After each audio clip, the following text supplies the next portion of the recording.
Yes, I could think what my confusion was probably that we then received a Region 2000 Services Authority meeting coming up this Wednesday, August 25th at 2 p.m. that had the link.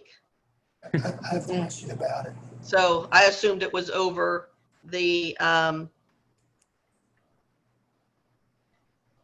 yeah. So I had that seemed to have all been coincided, but evidently it was within 2 days, and it's either crossed or crisscrossed for me with the way it's coming in. So this is not the correct meeting, but that's already been held.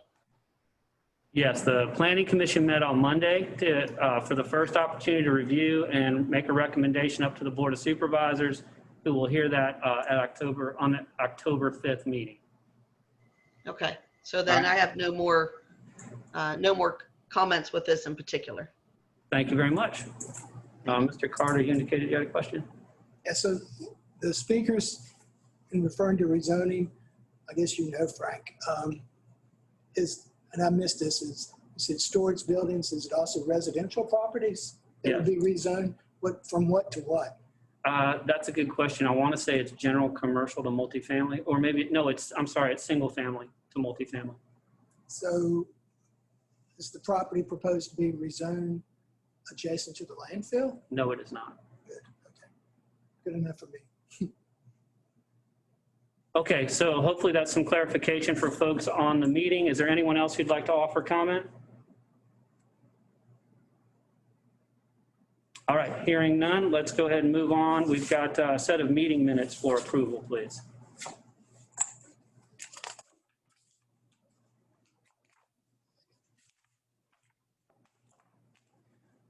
Move to approve the minutes of June 16th, 2021. Thank you. Have a motion. Second. And a second. Any discussion? All in favor say aye. Aye. Any opposed? And who was the second? Thank you. Adams, I don't want to call you out. Are you comfortable? I'm comfortable. Okay, thank you. All right, Rosalie, financial report. Yes, sir.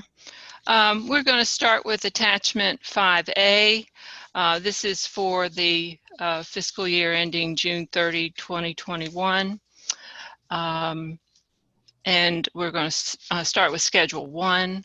I guess the highlight is that tonnage for the year was over budget, which is a good thing, I guess, by almost 12,000 tons.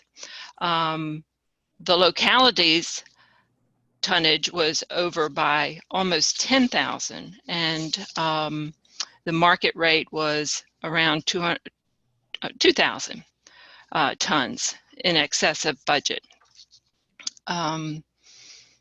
That caused our cost of service to be $28.55 versus a budget of $30.25. On Schedule 2, I will point out that about in the middle of the page, highlighted net cost of service for the expense amount. We did overspend the budget by almost $12,000. However, our audit is going on right now, and we realized that we had charged some expenses to operating that really should be reimbursed to us through the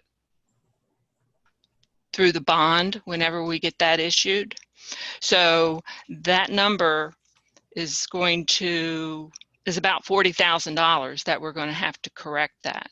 So that means our net cost of operating service costs will be to the plus, where we've had essentially a net income by the 40,000. And so we do need to make that change.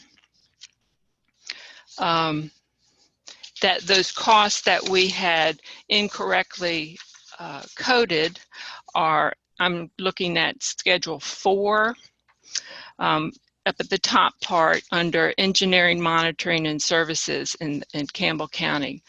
it is in that line item where we need to make a correction. And I think we have talked about in the past some of the other line items that they've been over. The heavy equipment repair outside due to a vacancy with our mechanic, or the mechanic was out. And I guess on the Hall Road, we had a wet winter, so those are the causes for that. Are there any questions? Any questions for Rosalie? Not seeing any, Rosalie. Okie dokie. So it's like I said, our audit's going on now, and we always get to revise June's numbers. So you'll be seeing that again. And July's numbers are on attachment 5B. It's too early in the year to make any kind of estimation as to what's going to happen. So that's really just there for your informational purposes. I will say we have several one-time upfront costs, such as our workers' comp and those kind of costs that are posted, which makes some of the budget line items look a little wonky. Question, Mr. Chair. Yes, ma'am. Rosalie? Yes, ma'am. I'm here. Okay, I'll see. The reserve accounts, it may be in this report, I'm just having difficulty finding it. What is the balance in like landfill closure and landfill closure planning reserve and the equipment reserve? Right. And the reason we didn't put that in is, like I said, we are having the audit done, and I would prefer that you look at what our audited numbers are. So can I get that to you in about a week or so? Sure, that'd be fine. Yeah. And so we will absolutely show you the, the final budget numbers. I mean, that come out through the audit. Thank you. Any other questions for Rosalie? All right, I don't think we need any action on this, Gary. Correct, you don't need it. Right. Take any There's action. no other questions. Let's move on. We have our guest from Davenport, Mr. Ted Cole, who I think we all know, and I think he said it was Mr. Tom. Cole, come on up to the table. Where's yours? Come on up. And do you want your slides on the screen so that That's up to you all. on Zoom can Hopefully everybody's got a hard copy. We do have a couple extra hard copies if anybody needs it. yeah, I'd like a hard copy.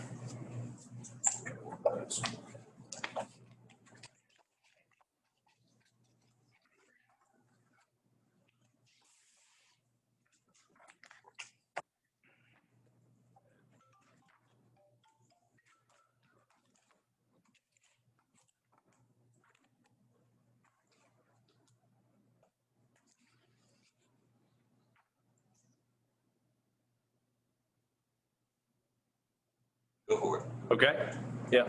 So this is a follow-up on prior conversation we had had, I guess at maybe your last meeting or the one before, about the construction of phase 5 cell.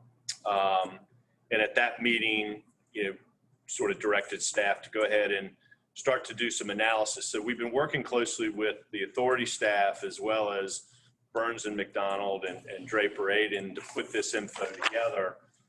Not looking for any formal action today, but maybe some direction, and we'll kind of get to some of the key questions. There's a cover memo that is on the screen now, and then there's some supporting information in the back of this book that might be helpful as we go. But essentially what we've looked at are 3 different cases or scenarios for funding the construction cost of phase 5, which is in a ballpark range, about $6.5 million is what the current estimate is. The detail of that $6.5 million is included in Appendix C if we want to get into any discussion about the amount. But all the scenarios are set up in a way that whenever we close the loan, we're funding $6.5 million. And we're running this as well, our debt schedules that Davenport put together, and I'll talk a little bit about that, but we're running each of those through the multi-year pro forma that Burns and McDonald maintains with a couple of sort of key assumptions. One is that y'all's FY22 budget is adopted and there's a cost of service rate that's in place for 22, and we have not changed that. We have not changed what is budgeted for the internal loan repayment, which actually is zero. So that was part of your original 22 budget. We have, in some of the cases, changed what the contribution is for closure. I believe what was budgeted was $450,000. And we've maintained that level of funding in a couple of our scenarios. And one of them, we had to reduce it a little bit. What we are trying to do in these scenarios, as I said, is maintain the cost of service budget that you've adopted, some money towards closure and post-closure, if not all that you budgeted originally, and demonstrating that you've got positive cash flow for the year with this new debt coming on. So those are kind of the parameters that we were solving for. And we can see each of those pro formas. They are all included in Appendix B. Let me talk briefly about the scenarios. Y'all might recall what we talked about. The project bidding schedule is such that bids are expected to be in hand in the spring of 22. Things are ongoing to do the various engineering work and what have you. So the actual project costs won't be known until the spring of 22. But one of the things we talked about at the last meeting was, is there any desire or interest in borrowing the money sooner? The idea being, maybe it's an opportunity to take advantage of current interest rates and eliminate any risk associated with rates moving between now and next spring. And that's what you're going to see. There are two scenarios where we borrow in the spring. So in other words, we don't borrow until such time as the project bids are in hand, so you know what you need.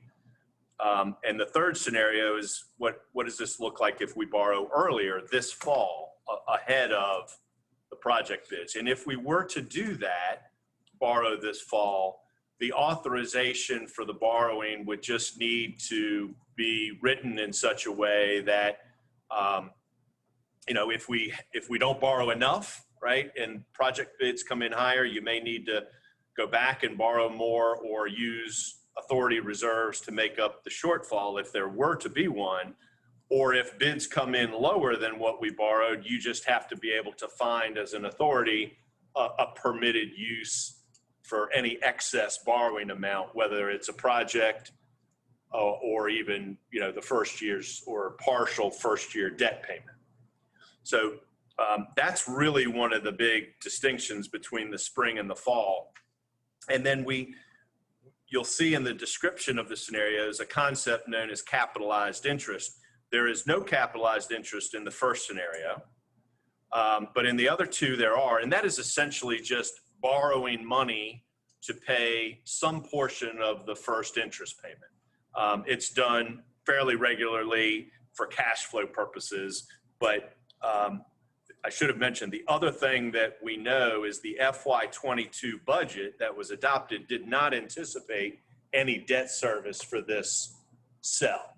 So you're going to see that, for example, in scenario one, where we borrow in the spring, no capitalized interest, the way that your debt payments work to your bond trustee is there would be some payments that need to be made to the bond trustee in FY22, even though we're borrowing next spring, because you all as an authority have to pay to the bond trustee monthly principal and interest payments so that when the payment comes due to the bank, it's all there.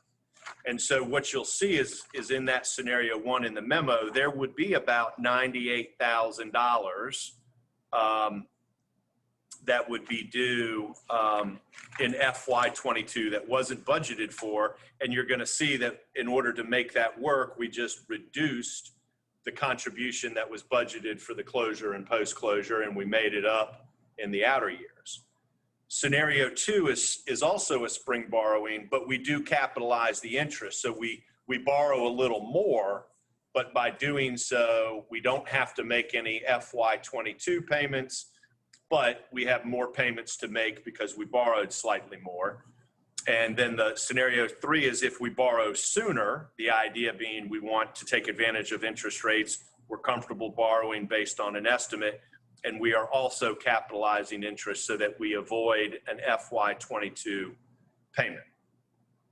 I think the next page, page 2 of this memo that has the grid at the top of the numbers, this is an excerpt from the Burns and McDonald pro forma. Again, the full pro forma is in the back, and it's isolating sort of the key decision points. This has got the case 1, remember, spring borrowing, no capitalized interest. Case 2, spring borrowing with cap I. And case 3, fall borrowing. You can see over the FY22 through 29 what the result is for the cost of service. And you'll notice that in every case there, all 3 cases, I should say, FY22 is $30.25, which is what was adopted. And you can see, based on the modeling, what the cost of service is expected to do as we go forward in time and kind of where they end up in the end of the projection period in FY29. They're within, 20 cents plus or minus of each other. The next thing we looked at just below that is what are the debt payments? What do you as an authority have to pay under each scenario? And you'll notice for case 1, there's about $98,000 that would be due in the current budget. So that would require a budget amendment. And then you can see what the outer year payments are through 29, and you can see the grand total of payments under that scenario. Remember, we're borrowing $6.5 million.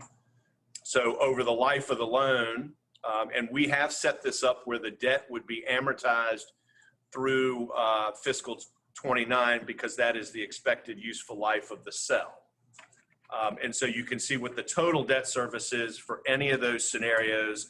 And you'll also see that in cases 1 and 2, or scenario 1 and 2, there is no FY22 payment. That's because we added to that borrowing a little extra money to make those payments so you don't have to come out of pocket. Closure contributions below that, $450 is what was budgeted, and you can see we've maintained that in FY22 for cases 2 and 3, but in case 1, we back that down by about $98,000, the amount of the debt that would be due in case 1. And you can see based on the modeling as you go out in the years what the model is showing as the closure contributions year over year. At the end of 2029, it's all the same, 12.9 million, which is what all the models project is needed. But you're getting there a little bit differently in each case on a year-by-year basis. And then finally, the internal loan, which there was no budget for that in 22. You've got flexibility on how and when you repay that. They are all essentially the same at $258,000 a year, and over the projection period, the full 1.55 is repaid. Now there is, as we get behind this memo into the other part of the book, there are more details about each of the debt scenarios and the details behind the greater details behind the Burns and McDonald modeling, but these are kind of the key takeaways. And essentially what we're hoping to have here is a conversation about, thoughts on fall borrowing versus spring, the thoughts of capitalized interest or going ahead and making payments in FY22 out of, other budgeted revenues or reducing other budgeted expenditures. I think the outcome of that decision will drive whether we need to do anything on developing a financing schedule or not. If it's a fall borrowing, that's the consensus, then we certainly want to begin to put a schedule together. It's a 60, 75-day process. And if it's a spring borrowing, we've got some time before we have to do that. So I'm happy to keep going, but maybe this is a good time to pause and just see if there's any questions. Why don't we see if there's some discussion there, Ted? I have a question.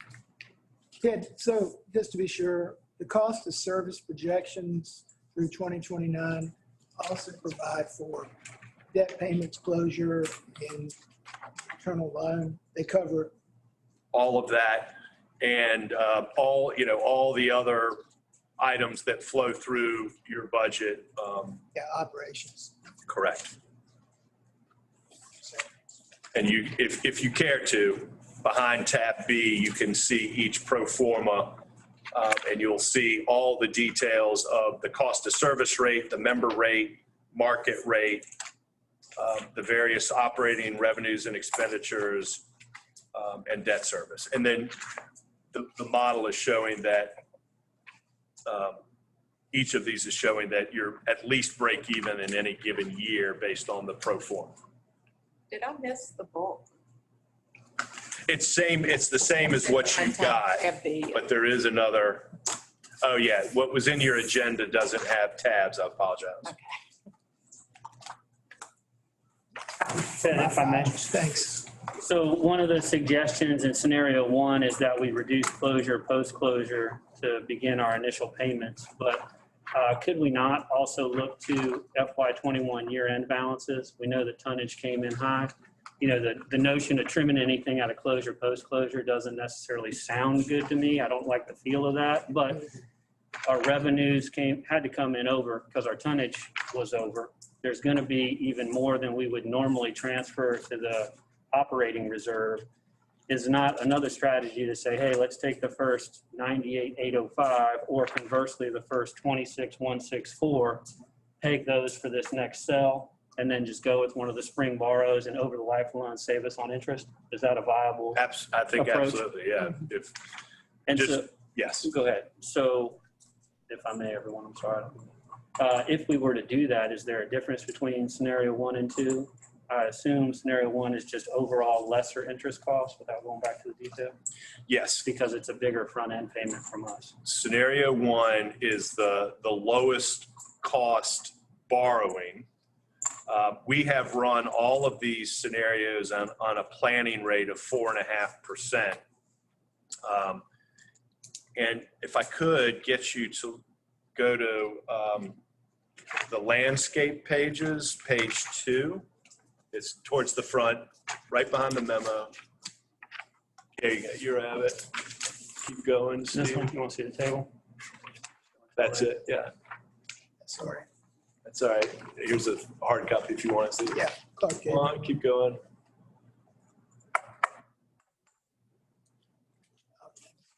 Tab. So it's,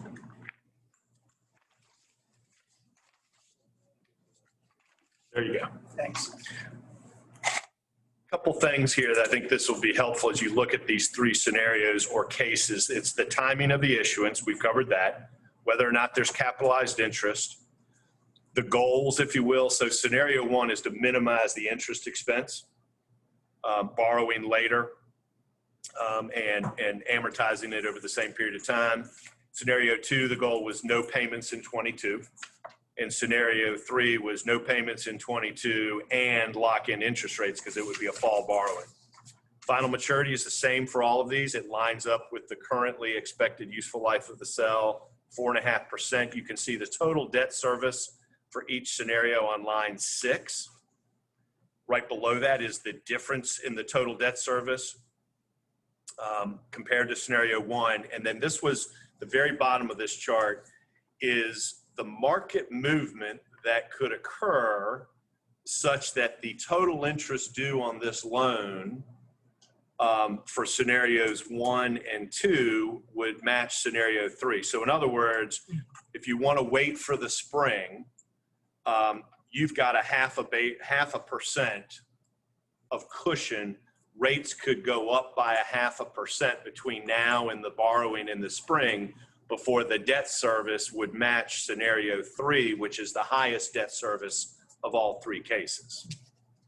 So it just gives you a little bit of perspective of the cost benefit or pros and cons, or just thinking process of understanding that you could lock in the rates now and be done, but waiting to the spring may be a better approach for a number of reasons.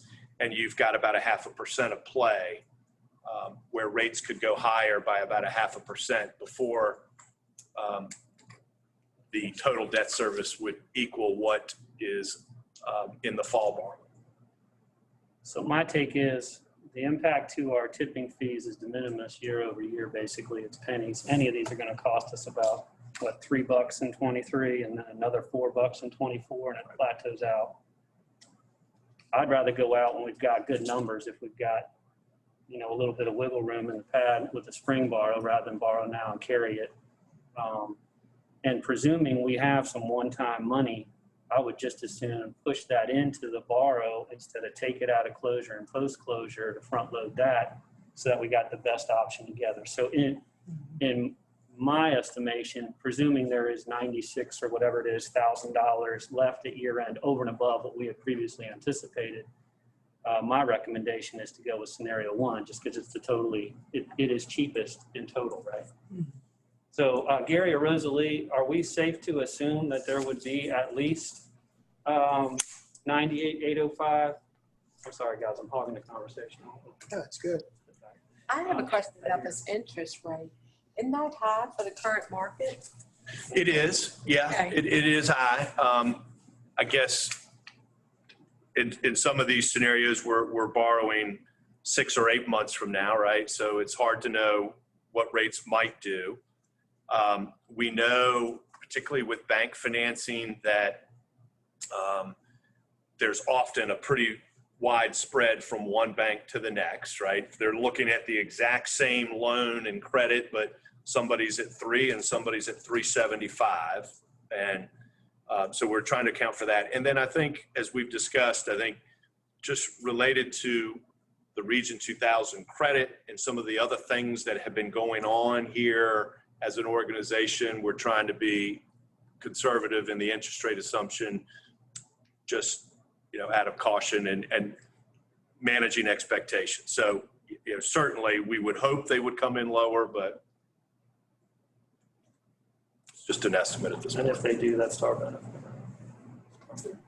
Ted, is it more advantageous to go this route, or have you looked at RD and VRA? We've looked at VRA in the past, and you all might recall VRA at the time was going to require flow control for this authority to participate. And that was not something that the group had any appetite for. Now, we can always revisit that when the time comes, because they have a spring pool. Mm-hmm. We could put an application in, or at least have a preliminary discussion and say, look, has anything changed here that you would look at this differently? So VRA is an option. It just hasn't been the preferred option in the past. But if we're thinking about spring borrowing, we have a opportunity to engage with them on this. Could I interject a question that's related there? So if we were to go VRA and hypothetically go with flow control to do it, what's the typical break in interest rates you would see there? Are they usually 1% or 2% better, or? Yeah, we do a lot of these dual tracks where we do bank financing and VRA. You know, my experience has been historically that they're pretty close. VRA, because they sell bonds into the bond market as opposed to a bank, may have a slight advantage on interest rates, but they also have certain program fees that can offset that. So it's usually a little bit of a wash. And when you're going through VRA or you're trying to do the dual track, what VRA says is, look, if you want it, we're going to take your application, we'll do our credit work, and we'll approve you. For a spring pool, they may say, we need to know whether you're in or out in March, but the bonds don't sell till May. And we might have bank bids in hand in March so that the board can make a decision. Do we go with the bank or do we go with VRA? Because VRA needs to know 6 weeks ahead of time.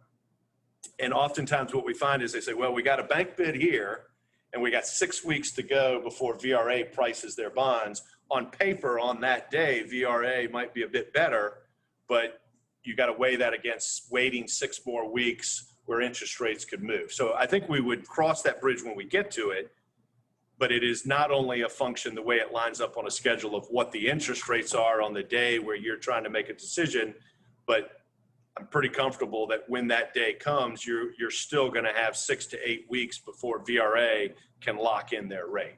Well, and I'm just trying to arrive at what's the financial benefit of flow control, right? You know, it would be. Will you reiterate flow control for us? My recollection on that was that they wanted all 4 member jurisdictions to, I don't know if it's an ordinance or something along those lines that requires all the trash that's generated within those communities come to this facility. And I'm not an expert in this, maybe others on the call are, the attorney, I don't know the legal implications of that. There are certainly political implications of that. And at the time that we did our last borrowing, that VRA, there was an application made and that was the discussion, and the decision was made, hey, we've got a bank proposal, or we had more than one, that doesn't require anything like that, has a competitive interest rate. That seemed like a no-brainer. I'll note if I recall correctly, the member use agreement requires us to bring our trash here. It requires you to bring your trash here, but I don't believe it requires that every ton of trash that's generated in your community come here. I think it goes to the commercial side. Wouldn't necessarily affect Yeah, it you. won't affect us. Yeah, and have to monitor everybody. But the Might be commercial tough. side's not under our control, right? It would have to be by local ordinance to Okay. qualify for VRA. That's why I say it'd have to be like phenomenally worth it financially, I Yeah, think, for exactly. most localities to It'd even be think tough. about it. You know, that's not a 0.5% savings isn't going to be worth that sort of rate, in my opinion. That's No, what the regulation. I agree. What about RD? Certainly an option. You know, there's a pretty involved process of going through them from a project design, engineering approval. Lynn Clappick may be able to speak to RD. Oftentimes we see them as a particularly attractive funding because they'll go 30 plus years out to 40 years. We're talking about a shorter loan here, but you know, they could be a viable option. I think probably the bigger question for them is what additional, if any, steps are required from a design and engineering and procurement process is necessary to meet the USDA requirements, and that may or may not be worth the time and effort associated with it. But Yeah. if the discussion evolves the way we were talking earlier to maybe a preference for the spring, we certainly have time to chase that down. Yeah, I'm familiar with process to get there. It is arduous. Yeah, right. But once you get there, you know, the other consideration might be, don't hold me to this, but I know oftentimes with USDA, their funding is not available until project completion. So you've got to do an interim or a construction loan during construction with their program. I'd want to confirm that here if that's the case, but Maybe on an all-down basis. it could be a drawdown. Yeah, so, you know, I actually approach this a little bit differently. I think with a range of 50 basis points, I almost wonder if it's not valuable to go ahead and lock in what we know is the favorable interest rate environment now, you know, because it's not a huge swing. It's not inconceivable that with the way capital is entering the market rate that there might be a pretty significant swing in interest rates. I think the difference in the money that we're looking at, I'm not sure that you're really doing ourselves any favors by waiting for that when it could be. I don't know. What do you think about? Yeah, you know, the 0.5% movement in borrowing rates mean, certainly we can point to a number of 6 or 8 month periods in time they move by that much or more, both up and down. I don't think that is an inconceivable movement in rates. And typically with banks, even though this would be a tax exempt loan, banks typically set their rates based off of treasury rates, and they do a discount to that, or they add a credit spread to that to get to the rate they quote you. But treasury rates are the basis often of their starting point. And we have seen quite a bit of volatility in treasury rates because of, economic trends, COVID trends, international events. And so it's so hard to know where we would be in March of 22, but there seems to be a consensus that we're going to see volatility. Yeah, I thought you said, correct, I must have misunderstood, that the scenario insulates us from that move upward. Scenario 3 does, Okay. by borrowing sooner than later. So if we think that it's Yeah, possible so- that the yeah, interest so rate might, That's the way I read it yesterday, but I thought you said something different. Yeah. So, Mr. Chairman, would it be fair to ask Davenport, go ahead and issue the bank RFP and bring that information back, and then we make a decision? that could give us some, Yeah, I mean, it really will. Yeah, we'll have real info at that point. Yeah, Sure. because I was going to say Davenport just did an analysis for us and came back with the 1.98 fixed rate. So, Yeah. Right. on the diamond, Right. Was that a bank loan or was that? it was bank, it was local bank. and why are we waiting till spring on a bank? Right? Usually do tranche borrow spring and fall, right? But can't you go to the bank anyway?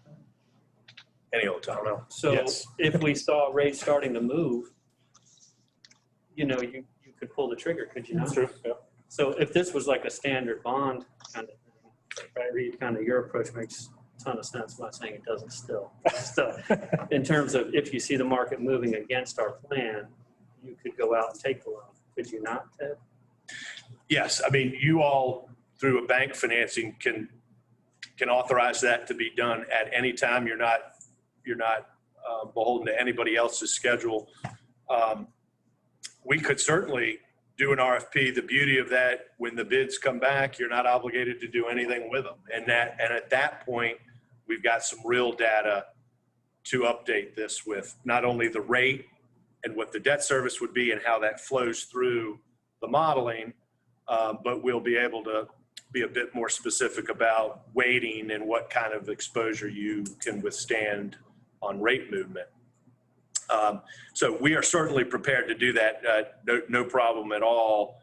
And I think the only other question would be, we know, I think with a pretty high level of certainty at this point, the expected life of the cell. So 2/1 of 29 is kind of where we landed, but March 1, April 1 of 29, whatever, what the amount of the request would be. And my experience with the banks is, look, there's no problem asking for 7 and you end up at 6.5. That's not going to bother anybody. So I guess just a little bit of guidance on what we should put in there as a requested amount, knowing that it can move around. It's always easier to reduce the amount once you get the bank bids than ask them to go back and improve you for a higher amount. But and maybe at that time when we come back and report on all of that, you'll have, I think, another question to just get comfortable with is that a good estimate to borrow against? And what is our plan B if project bids actually come in a little higher or lower? So the project bids, I guess, include contingency and everything. Yeah, the estimate we have now has a pretty generous contingency attached to it. And we have done borrowings for this entity before where, we were borrowing for specific things, but we might have had some dollars left over one way or the other. And the approvals and the documents are written that as long as you have a bona fide capital project that you all as a board agree on, it doesn't have to be used for phase 5 exclusively. You can use it to pay for a compactor or half a compactor, or whatever the case may be. So my gut is to say, should we look at about 7 million is the bid? And then that'll give us the room. Yeah, I'm fine with the staff estimate. And go from there. Yeah, we feel good about the construction estimate that was used in this analysis. I think Susan's right. Let's go ahead and walk it out and see. I think Reed's number sounds about right. And that'll actually time for my sake, seeing where we're at with year end in a couple of weeks to see if we have a little bit extra year end funds to push into this that might help clear some of it up, right? Is that, Frank, it's Yep. Rosalie. I feel pretty good that we will have the balance that is listed there now, maybe more. so hoping that estimates come in better than what you worked out, or response is coming better. We've got some options. But just consensus for the board to move ahead. That's my presumption. Is that all we need at this point, folks? That's all we need. Okay, well, I appreciate the report. Thank you. What is the, and I could get this, but unless somebody knows, the next scheduled meeting? October 27th. 10/27? Okay, that works great. So that gives us plenty of time to draft the RFP, share it with staff, get it out for the appropriate 3 or 4 weeks, get it back, assess it, and have info into your agenda packet, and then be able to discuss it on the 27th. Sounds good. Everybody Okay. good? All right, thank you. All right, thank you all. Appreciate it. Long trip. All right, back to the agenda here. Looks like director's report. Yeah, I have you have the tonnage reports. I have 2 of them this time. One was the year end of FY21. As Rosalie mentioned earlier, our tonnage exceeded the previous year by about 12,000 tons. Just about every month exceeded the previous year. So, as you can see, the new fiscal year 22 shown in yellow on the next chart started to dip a little bit below where we were last July.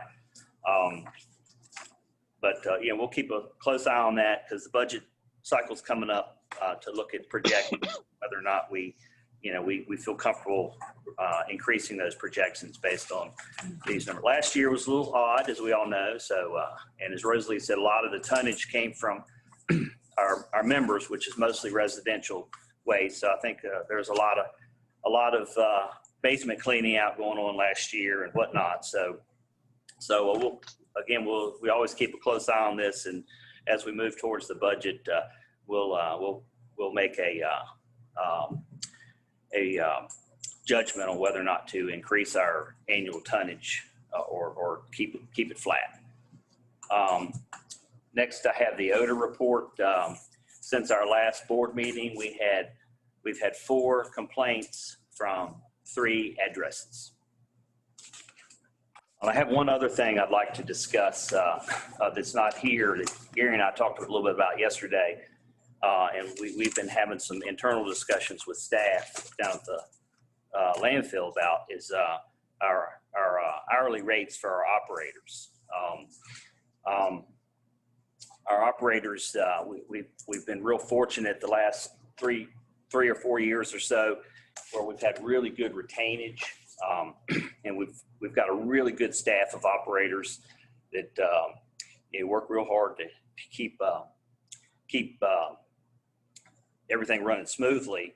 But in the last 6 months, we've lost 2 operators and 1 maintenance worker. So, and as you all know, the minimum wage is going up over the next few years to $15 a ton. So what staff would like to do is at our next meeting is bring a proposal to look at our hourly rates for our employees. And it's not just based on what's going on in the private sector. I know some of our members have also started looking at increasing their rates for their employees. For example, we just recently saw where Lynchburg is advertising for grounds maintenance techs which is similar to our maintenance worker position at $16 per hour starting. Just for comparison, we start that position out right now at $12.51 an hour. Our starting pay for our heavy equipment operators, which is just highly skilled operating position, is $15.96. And our mechanic is, starting pay is $13.13 for the mechanic's starting pay. So during our performance evaluations this year, we started hearing a little bit of feedback about the increases in minimum wage and what other state and local governments are starting to pay positions in similar capacities. So what we'd like to do is at October meeting, bring you back a proposal for you to consider for looking at our pay rates. What were the pay increases in July, 3 or 5? Well, we received a 5% pay increase for each individual employee. That didn't impact our Rates? our starting pay rates, because those are they all adjusted upwardly, but we did get a 5% increase. But even with that, our starting pay rates are starting to fall behind. And as you know, the minimum wage is supposed to be incrementally increased over the next few years. So we're going to start falling behind faster. Everybody is. Yeah. Maybe not Lynchburg. Do these employees receive other benefits? Yes, they receive, the standard benefit package that we offer all Okay, employees. so they're full-time. Oh, yes. Yeah, full-time employees. So that position you mentioned with Lynchburg, like similar to Lynchburg, so is that a CDL requirement job? Do not have the details, but it is a grounds maintenance worker position, which is very similar to our maintenance worker. And Gaynell's on the call, so Gaynell, correct me if I'm wrong, but I think we did that because we were having trouble keeping CDL folks. Yeah. But that's, if it's the market. So I guess you've got to look at it, but if you bring a proposal back to increase your scales, right? Would you also propose that the existing rates adjust if we approve it for the current employees, so you won't have a compression problem? Or do you think you'd have a compression problem? Yeah, I think we would take a look at the whole big picture. So you're essentially talking about sort of doing a market kind of study. It's like small market study. More or less, yeah.